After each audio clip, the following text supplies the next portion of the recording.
My name is Reginald Matthews, Assistant Prosecutor and former Democratic candidate for State's Attorney, and I support Mike Nerheim for Lake County State's Attorney.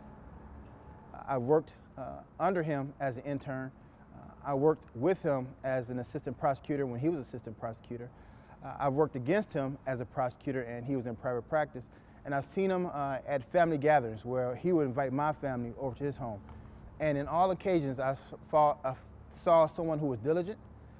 I saw someone who was conscientious. I saw someone who had a passion for everything that he did, both for the job of being an attorney and a prosecutor and as a family man. You know, Mike, what sets him apart is he's a hands-on person.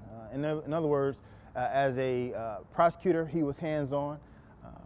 In his current role as an attorney, private attorney, he's hands-on.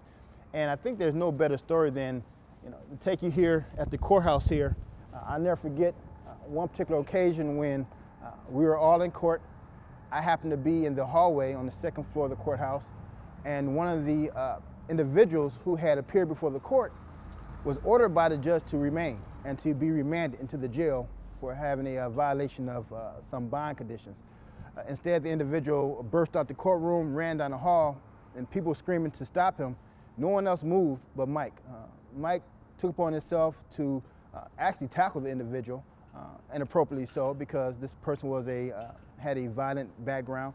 And Mike took upon himself to stop that individual from escaping. And because of his quick action and quick thinking, they were able to apprehend the individual right away and bring him back before the judge. One thing I can say about Mike Nerheim is I have probably the enviable position of having worked with him in the office and also being a close friend of his. And at the time when both he and I decided to run, we both had a discussion. And that discussion was, when it comes to the office of the state's attorney, political affiliations really don't play that big of a role because the goal and the key is to bring law and order, to administer justice on behalf of all, not just a select group. And Mike embodies that. He embodies that. He takes that with a great deal of compassion. And I think that he will be the perfect candidate for the office of state's attorney based on his unique background.